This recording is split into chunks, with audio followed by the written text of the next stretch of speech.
성령의 은혜가 오늘도 당신을 감싸길 축복합니다. 구독으로 함께 은혜를 나누고 좋아요로 감사의 마음을 전하세요. 댓글에 아멘을 남기시면 기도로 함께 하겠습니다. 하루 30분 시편 23편을 소리내어 읽은 결과 하나님이 보여주신 놀라운 축복의 기적. 몇 년 전만 해도 저는 말씀 묵상을 제대로 하지 못했습니다. 설교 준비할 때만 성경을 펼쳤고 개인 묵상은 형식적이었습니다. 바쁘니까 나중에 내일이라는 핑계로 하루하루를 보냈죠. 성경 66권을 1년에 한 번씩 읽는 것이 목표였지만 읽어도 기억에 남는 것이 없었습니다. 말씀이 마음에 와닿지 않았고 삶이 변하지 않았습니다. 설교단에 서서 말씀대로 사십시오라고 외치면서도 정작 제 삶은 말씀과 동떨어져 있었습니다. 그런 저에게 하나님은 한 통의 전화로 말씀하셨습니다. 2023년 1월 어느 추운 겨울날 아침이었습니다. 전화벨이 울렸습니다. 교회 집사님이셨습니다. 62세 김순애 집사님. 목소리가 떨리고 계셨습니다. 목사님, 제가 시편 23편을 하루 30분씩 소리내어 읽기 시작한 지 석 달이 됐는데요. 전화기 너머로 흐느끼는 소리가 들렸습니다. 목사님, 제 인생이 완전히 바뀌었습니다. 저는 할 말을 잃었습니다. 그분은 20년 동안 우울증과 불면증으로 고생하셨던 분이었습니다. 매일 밤 잠을 이루지 못하고 새벽마다 불안에 떨던 분이었습니다. 그런데 그분의 목소리에는 평안이 가득했습니다. 집사님, 무슨 일이 있으셨어요? 목사님, 제가 시편 23편 한 장만 매일 30분씩 소리내어 읽었을 뿐인데 하나님이 제 인생을 완전히 바꿔놓으셨어요. 그날 이후 저는 달라졌습니다. 저도 시편 23편을 하루 30분씩 소리내어 읽기 시작했습니다. 그리고 3개월이 지났을 때 제 삶에도 기적이 일어났습니다. 오늘 여러분께 이 놀라운 비밀을 나누려고 합니다. 단 6절뿐인 시편 23편이 어떻게 여러분의 인생을 바꿀 수 있는지 7가지 축복의 비밀을 함께 나누겠습니다. 준비되셨나요? 여러분은 혹시 이런 느낌을 받으신 적 있으신가요? 세상에 혼자 남겨진 것 같은 외로움.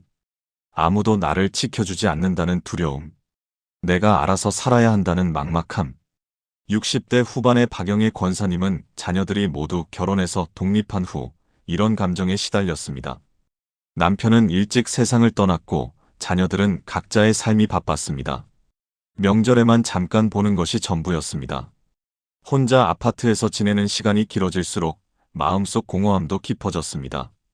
나는 이제 쓸모없는 사람이야. 아무도 나를 필요로 하지 않아. 그런 생각이 머릿속을 떠나지 않았습니다. 그런데 시편 23편 1절을 소리내어 읽으면서 모든 것이 바뀌기 시작했습니다. 여호와는 나의 목자시니 내게 부족함이 없으리로다. 이 말씀입니다. 이 구절을 처음 읽었을 때는 그냥 익숙한 말씀이었습니다. 어렸을 때부터 들어온 말씀이니까요.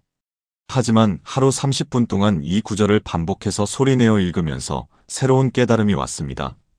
여호와는 이라는 단어에서 멈췄습니다. 여호와, 스스로 존재하시는 하나님. 영원 전부터 영원 후까지 계시는 그분. 나이라는 단어에서 또 멈췄습니다. 나의 목자. 남의 목자가 아니라 나의 목자. 목자신이라는 단어에서 눈물이 났습니다. 목자는 양을 버리지 않습니다. 목자는 양을 위해 목숨을 걸고 지킵니다. 목자는 양이 길을 잃으면 찾으러 갑니다. 목자는 양이 다치면 치료해 줍니다. 목자는 양에게 필요한 모든 것을 공급합니다. 다윗은 양치기였습니다. 그는 양들을 위해 사자와 곰과 싸웠습니다. 양 한 마리가 길을 잃으면 밤새 찾아다녔습니다. 양들이 배고파하면 푸른 초장을 찾았고 목마르면 좋은 물가로 인도했습니다. 다윗은 그런 자신의 경험을 통해 깨달았습니다. 아, 하나님이 나에게 그런 분이시구나. 하나님은 우리의 목자이십니다. 우리가 외롭다고 느낄 때 하나님은 이미 우리 곁에 계십니다.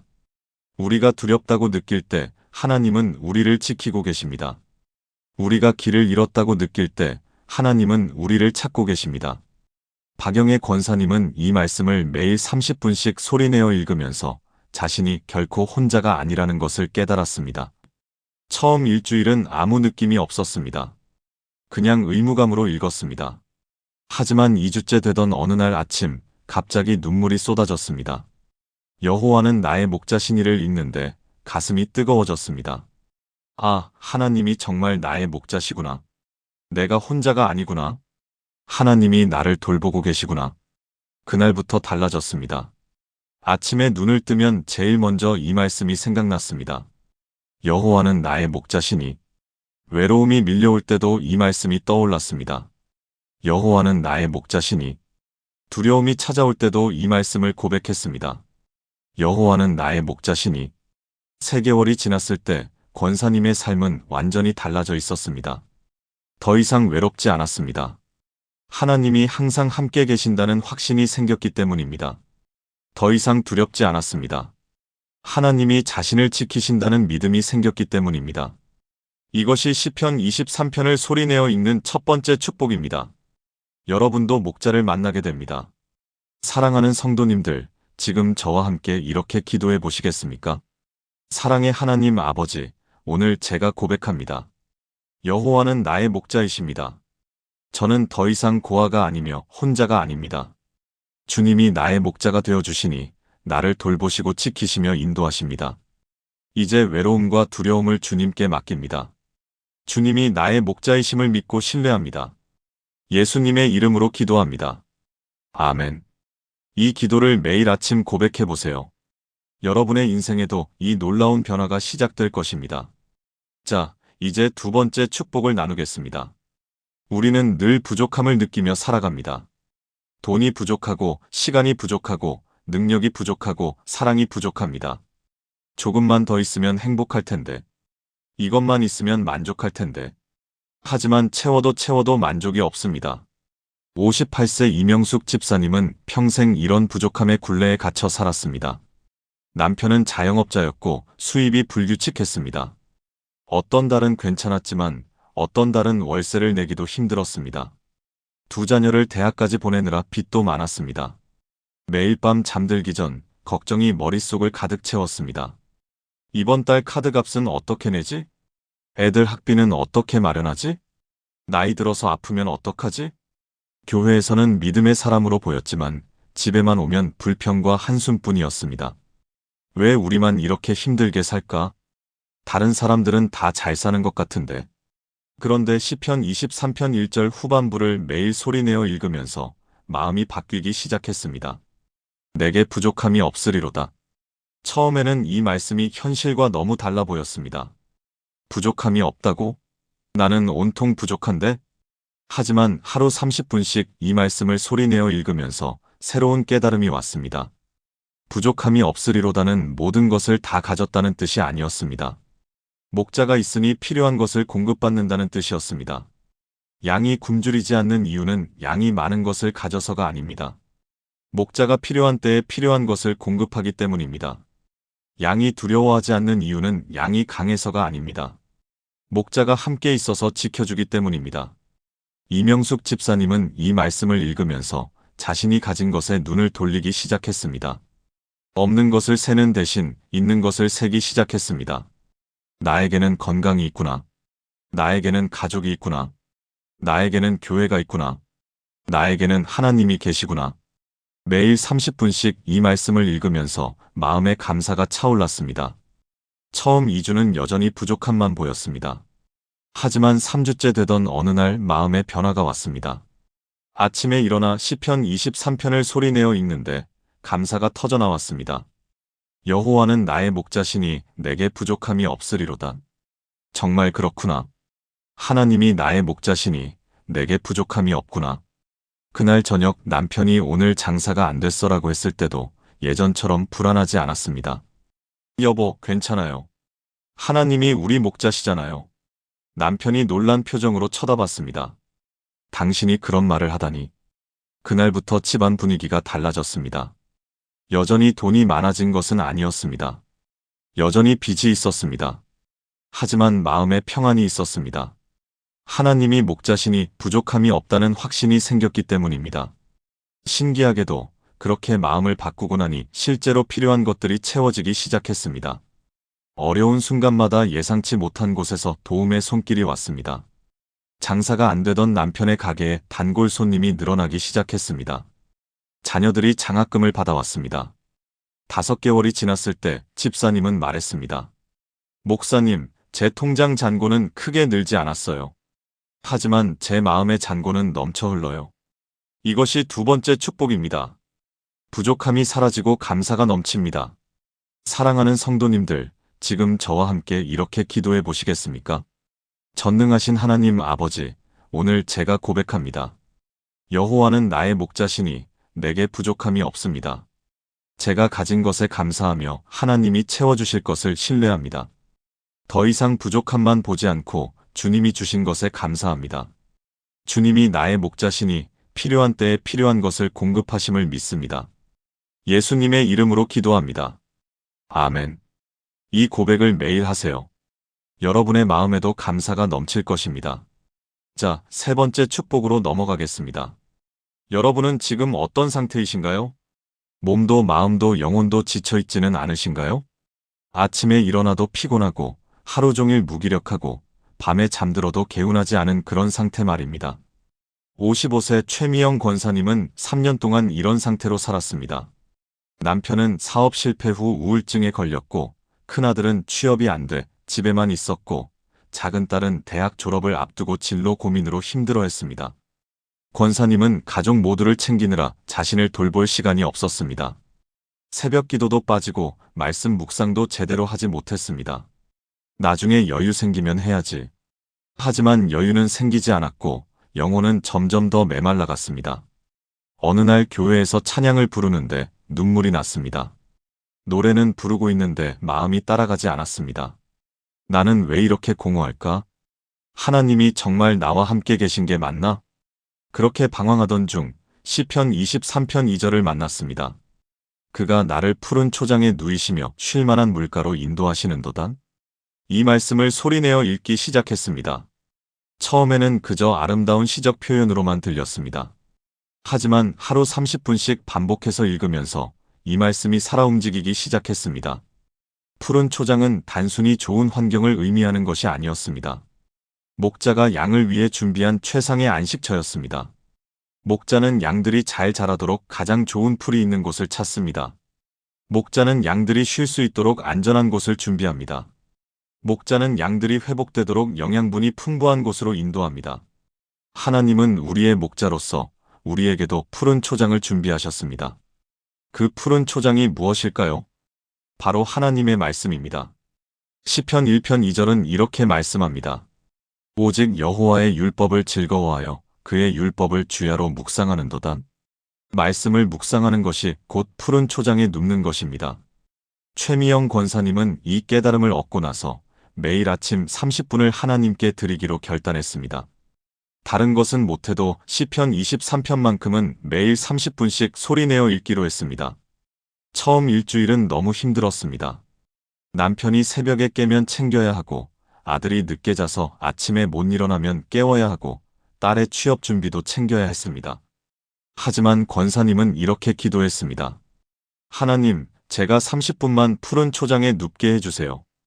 그리고 새벽 5시에 일어나 시편 23편을 소리내어 읽기 시작했습니다. 2주째 되던 날 변화가 시작되었습니다. 말씀을 읽는 30분이 너무 평안했습니다. 세상의 모든 걱정이 잠시 멈추고 하나님과 단둘이 있는 시간이었습니다. 그가 나를 푸른 초장에 누이시며를 읽을 때마다 정말로 푸른 초장에 누워있는 것 같았습니다.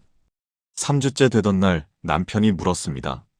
당신 요즘 표정이 밝아졌어? 무슨 좋은 일 있어? 여보, 하나님이 나를 푸른 초장에 누이셔서 회복시켜 주시고 계세요. 한 달이 지났을 때 권사님은 완전히 달라져 있었습니다. 똑같이 바쁘고 똑같이 힘든 상황이었지만 영혼이 메마르지 않았습니다. 매일 아침 30분 푸른 초장에서 회복되었기 때문입니다. 2달째 되던 날 신기한 일이 일어났습니다. 남편이 먼저 나도 같이 읽어볼까? 라고 했습니다. 그날부터 부부가 함께 시편 23편을 소리내어 읽기 시작했습니다. 석 달이 지났을 때 남편의 우울증이 많이 호전되었습니다. 아들은 좋은 회사에 취업했고 딸도 진로를 찾았습니다. 목사님, 가족이 다 회복되고 있어요. 푸른 초장의 은혜예요. 이것이 세 번째 축복입니다. 지친 영혼이 푸른 초장에서 회복됩니다. 사랑하는 성도님들, 지금 저와 함께 이렇게 기도해 보시겠습니까? 은혜의 하나님 아버지, 감사합니다. 주님이 나를 푸른 초장에 누이시고 회복시켜 주심을 감사합니다. 지쳤던 나의 영혼이 주님의 말씀으로 새로워집니다. 매일 아침 주님의 푸른 초장에서 안식하며 회복되기를 원합니다. 주님의 말씀이 나의 영혼의 양식이 되게 하소서. 예수님의 이름으로 기도합니다. 아멘. 여러분도 매일 30분 푸른 초장에 누우세요. 반드시 회복이 일어납니다. 이제 네 번째 축복을 나누겠습니다. 우리의 영혼은 늘 목마릅니다. 세상의 것으로는 도저히 채워지지 않는 갈증이 있습니다. 돈을 벌어도 목마르고 성공해도 목마르고 사랑을 받아도 목마릅니다. 63세 정혜숙 권사님은 남부럽지 않게 살았습니다. 남편은 은퇴 후에도 연금이 충분했고 자녀들도 다 잘 되었고 건강도 괜찮았습니다. 하지만 마음 깊은 곳에 뭔가 채워지지 않는 허전함이 있었습니다. 이게 다인가? 이렇게 살다가 죽는 건가? 내 인생의 의미가 뭐지? 이런 질문들이 밤마다 찾아왔습니다. 교회는 30년 넘게 다녔지만 형식적이었습니다. 주일에 예배드리고 구역 예배 참석하고 봉사하고. 하지만 하나님과의 깊은 만남은 없었습니다. 영혼의 갈증은 해소되지 않았습니다. 그런데 시편 23편 2절 후반부가 권사님의 삶을 바꿨습니다. 쉴만한 물가로 인도하시는도다. 이 말씀을 매일 30분씩 소리내어 읽기 시작했습니다. 쉴만한 물가가 무엇일까 묵상했습니다. 목자는 양들을 아무 물가나 데려가지 않습니다. 빠른 물살이 흐르는 곳은 위험합니다. 오염된 물은 양들을 병들게 합니다. 목자는 고요하고 깨끗한 물가를 찾습니다. 양들이 안전하게 물을 마실 수 있는 곳을 찾습니다. 하나님은 우리를 위해 그런 물가를 준비하셨습니다. 요한복음 4장 14절에서 예수님은 이렇게 말씀하십니다. 내가 주는 물을 마시는 자는 영원히 목마르지 아니하리니 내가 주는 물은 그 속에서 영생하도록 솟아나는 샘물이 되리라. 예수님이 바로 쉴만한 물가십니다. 정혜숙 권사님은 이 깨달음을 얻고 나서 시편 23편을 읽는 방식이 바뀌었습니다. 단순히 글자를 읽는 것이 아니라 예수님을 만나는 시간이 되었습니다. 쉴만한 물가로 인도하시는 도다를 읽을 때마다 예수님 앞에 나아가 무릎 꿇었습니다. 예수님, 제 영혼이 목마릅니다. 주님의 생수를 마시게 해주세요. 처음 2주는 여전히 형식적으로 느껴졌습니다. 하지만 3주째 되던 어느 날 새벽 놀라운 일이 일어났습니다. 쉴만한 물가로 인도하시는 도다를 읽는데 갑자기 눈물이 쏟아졌습니다. 마음속 깊은 곳에서 뭔가가 터져나왔습니다. 30년 동안 형식적으로 믿었던 것에 대한 회개가 밀려왔습니다. 주님, 용서해 주세요. 제가 주님을 진짜로 만나지 못했습니다. 그날 아침 권사님은 처음으로 예수님을 진짜로 만났습니다. 성경책을 읽는 것이 아니라 살아계신 예수님과 대화하는 것을 경험했습니다. 한 달이 지나면서 매일 아침이 기다려졌습니다. 시편 23편을 읽는 30분이 하루 중 가장 행복한 시간이 되었습니다. 쉴만한 물가에서 예수님을 만나고 영혼의 갈증을 해소하는 시간이었습니다. 2달째 되던 날 남편이 물었습니다. 당신 요즘 뭔가 달라졌어? 평안해 보여. 여보, 제가 드디어 쉴만한 물가를 찾았어요. 석 달이 지났을 때 권사님의 삶은 완전히 변화되어 있었습니다. 더 이상 이게 다인가? 라는 질문이 없었습니다. 예수님과 함께하는 매일이 충만했기 때문입니다. 더 이상 영혼의 갈증이 없었습니다. 매일 아침 쉴만한 물가에서 생수를 마셨기 때문입니다. 6개월이 지났을 때 권사님은 구역 예배에서 간증했습니다. 30년 교회 다녔지만 진짜 예수님을 만난 건 시편 23편을 매일 30분씩 읽으면서부터였어요. 그 간증을 듣고 구역원 5명이 함께 시편 23편 읽기를 시작했습니다. 그리고 3개월 후 그 5명 모두가 삶의 변화를 경험했습니다. 이것이 네 번째 축복입니다. 쉴만한 물가에서 영혼의 갈증이 해소됩니다. 사랑하는 성도님들, 지금 저와 함께 이렇게 기도해 보시겠습니까? 생수의 근원이신 하나님 아버지, 감사합니다. 주님이 나를 쉴만한 물가로 인도하심을 감사합니다. 나의 영혼이 목마를 때 주님께 나아가 생수를 마십니다. 예수님이 나의 쉴만한 물가이심을 고백합니다. 매일 주님 앞에 나아가 영혼의 갈증을 해소하게 하소서. 예수님의 이름으로 기도합니다. 아멘. 여러분도 매일 쉴 만한 물가로 나아가세요. 예수님이 여러분의 갈증을 해소해 주실 것입니다. 이제 5번째 축복을 나누겠습니다. 영혼이 죽어가는 느낌을 아시나요? 기도해도 응답이 없고, 말씀을 읽어도 감동이 없고, 찬양해도 눈물이 나지 않는 그런 상태 말입니다. 52세 김은희 집사님은 이런 영적 무감각 상태에 빠져 있었습니다. 15년 전에는 그렇지 않았습니다. 처음 예수님을 믿었을 때는 모든 것이 감사했고, 기도할 때마다 뜨거웠고, 말씀이 꿀처럼 달았습니다.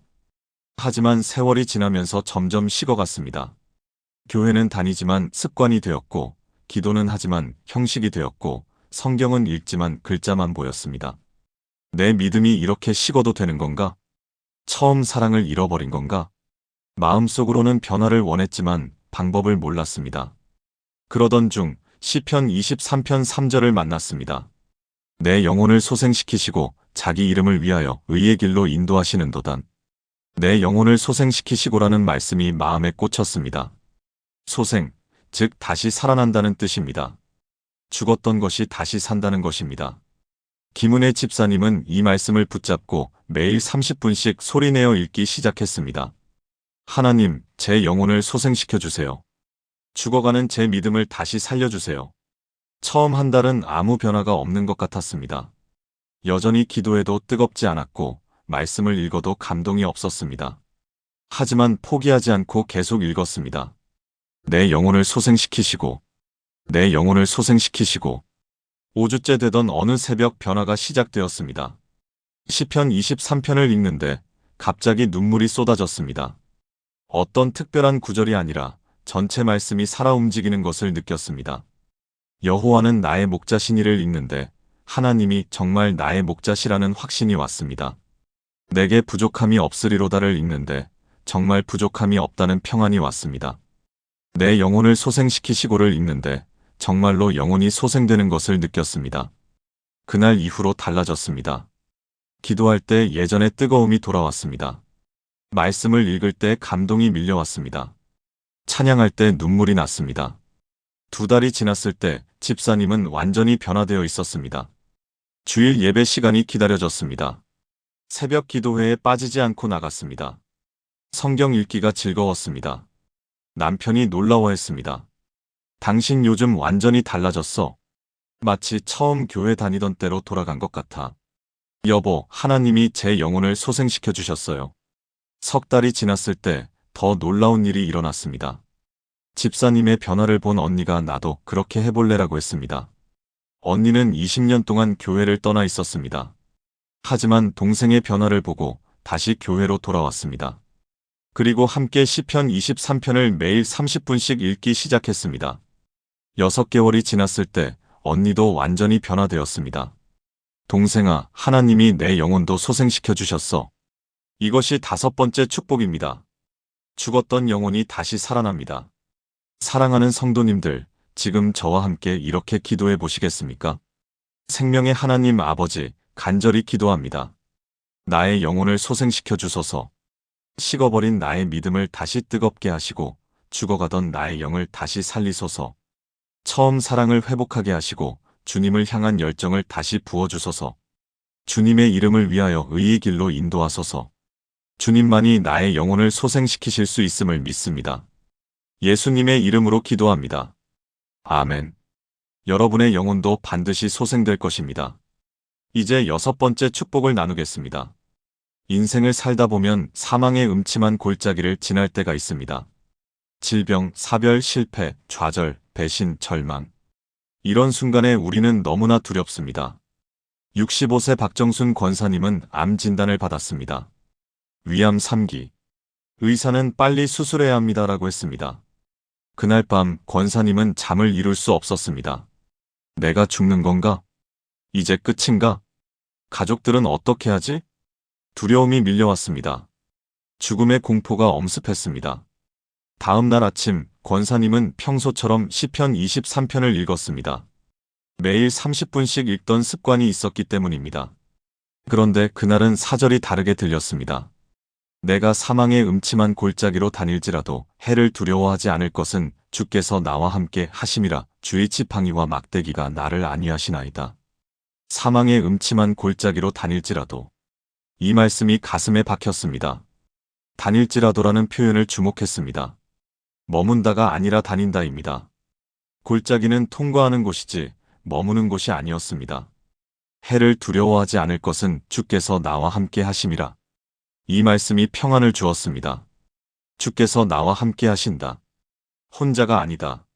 하나님이 함께 가신다. 주의 지팡이와 막대기가 나를 안위하시나이다. 지팡이는 양을 인도하는 도구입니다. 막대기는 양을 보호하는 도구입니다. 목자는 지팡이로 길을 보여주고 막대기로 적을 물리칩니다. 권사님은 이 말씀을 붙잡고 매일 30분씩 소리내어 읽었습니다. 수술날까지 2주가 남았습니다. 그 2주 동안 하루도 빠짐없이 이 말씀을 읽었습니다.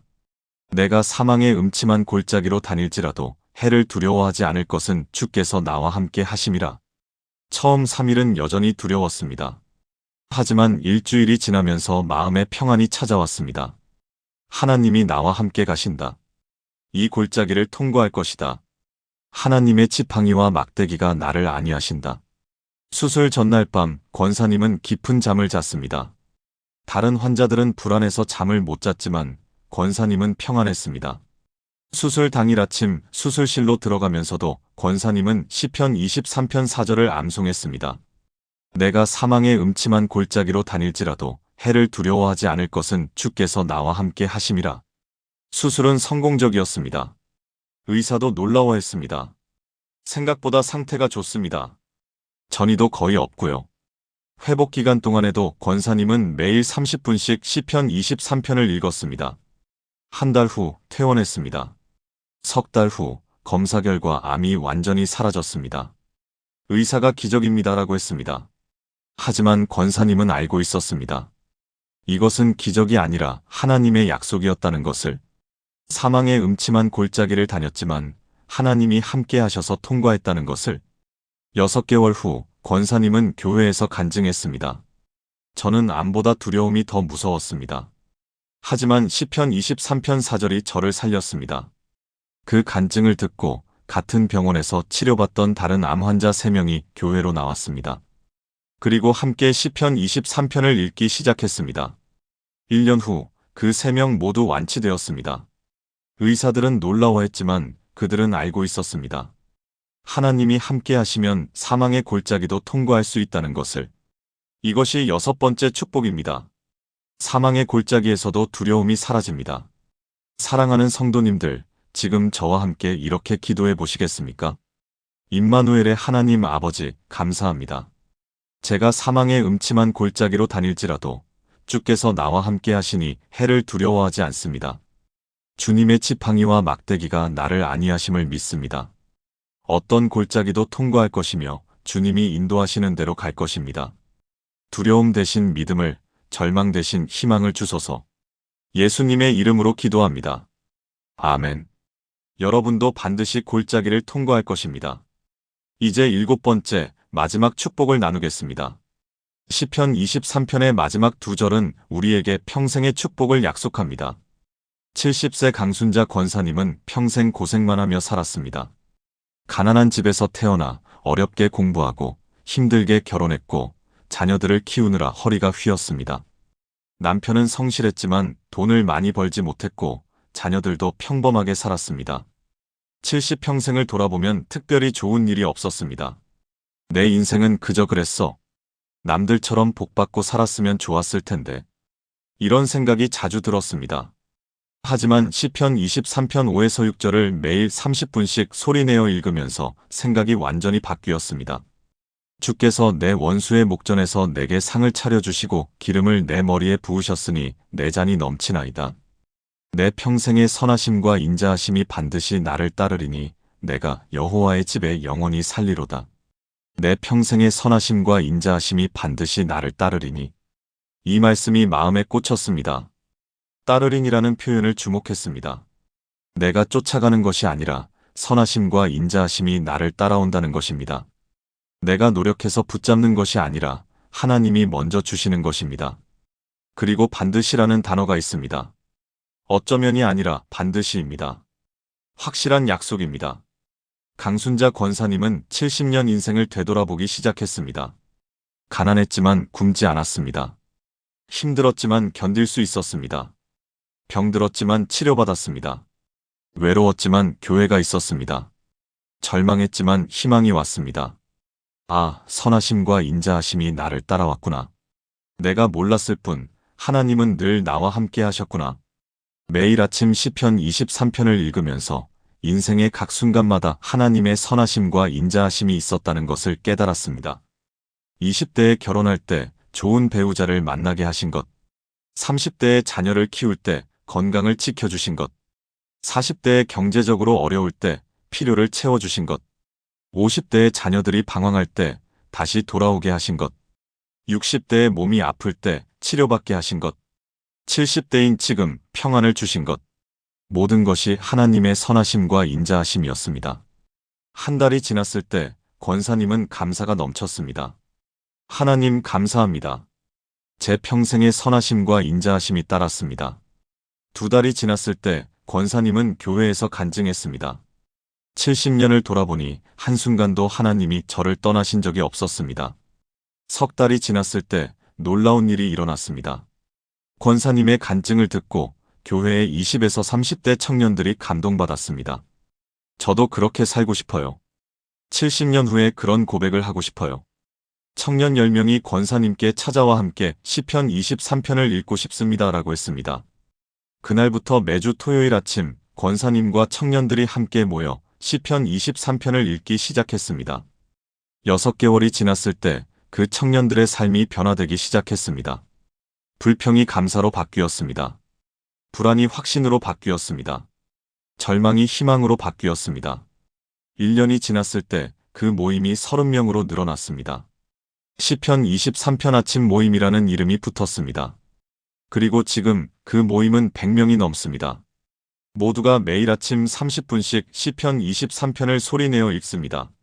모두가 고백합니다. 내 평생의 선하심과 인자하심이 반드시 나를 따르리니. 이것이 7번째 축복입니다. 선하심과 인자하심이 평생 따라옵니다. 사랑하는 성도님들, 지금 저와 함께 이렇게 기도해 보시겠습니까? 선하시고 인자하신 하나님 아버지, 감사합니다.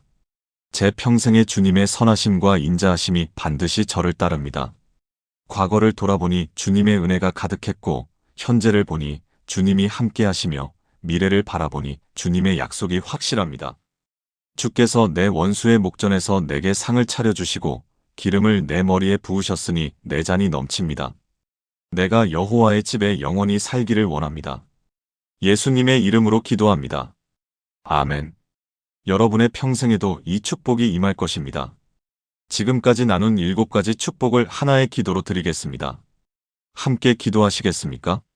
전능하시고 선하신 하나님 아버지, 오늘 이 시간 주신 시편 23편의 놀라운 약속들을 감사드립니다.